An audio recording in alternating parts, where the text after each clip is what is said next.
Thank you so much, Paul, and just want to thank everybody in this room.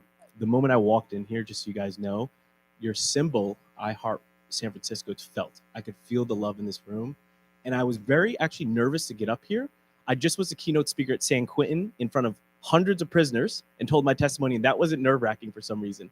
But here I was like, oh my gosh, because of my jaded past.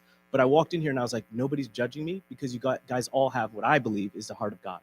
You all love people and you love people well and you want to help people. And that's the whole point. See, I was somebody in the past, I was involved in crime, drugs, I would say elements of human trafficking. I was a very lost person. I made it onto the streets of San Francisco only 5 years ago. I was shooting dope in my arm, shooting meth into my arm. Um, but by day, I was also working at one of the top blockchain companies in the Bay. I was working at Cello. They were building a universal dollar. I was surrounded by Google Brain and MIT people. But at night, I was around sex workers, cartel members, and I felt a pull to those people because I was very lost, very, very lost. I wanted to use blockchain technology to help sex workers.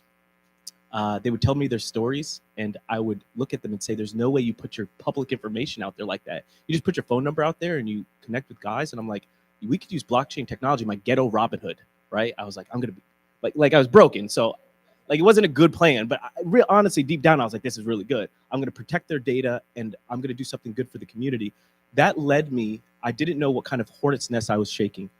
That led me to be taken out to a field at the end of 2019 to be shot in Antioch, California. At that time in my life, I was experiencing supernatural things that I can't explain, guys.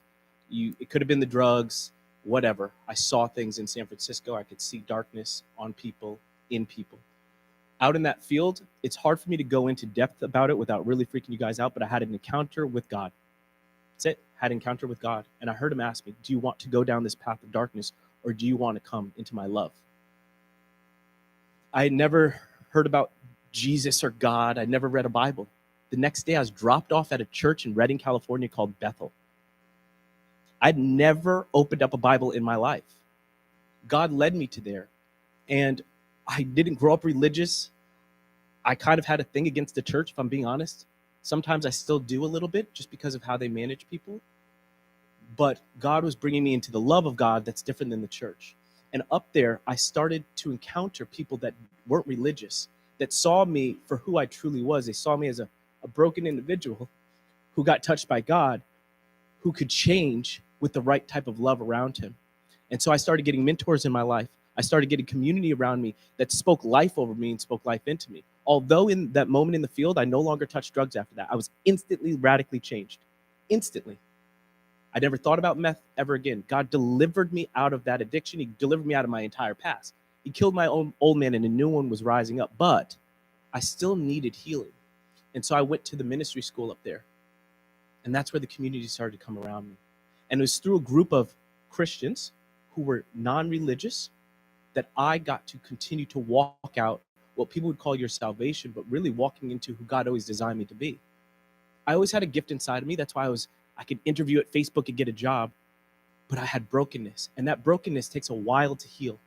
And so over the last 4 years, he brought me a beautiful wife who was a pastor, who saw past my brokenness, me cursing, and I was a hot mess when I came to the Lord. Guys, I had a curse jar in my house because I didn't know. I just was me. And slowly my wife, non-judgmental, loved me into the person that I am today. The church community around me loved me into the person I am today. So everything's not always faith-based. It doesn't have to be that, but everything does need to be love-based. I, fortunately, was around a community of believers, of Christians, that allowed me to become the man I am today. And now I lead in that church environment.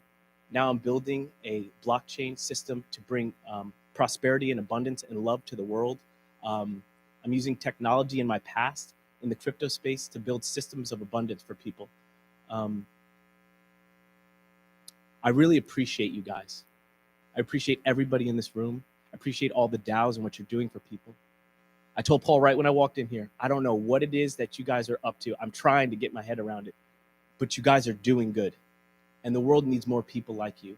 So it's just an honor that I got to be touched by people that loved me well so I could be standing in front of you guys today. Not a drug addict.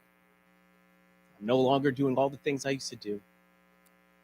I'm a man of God, and I love people well, and that's the best I can do. So thank you guys for listening to my little story, and hope awesome. that gave you guys some hope. Thanks, Curtis.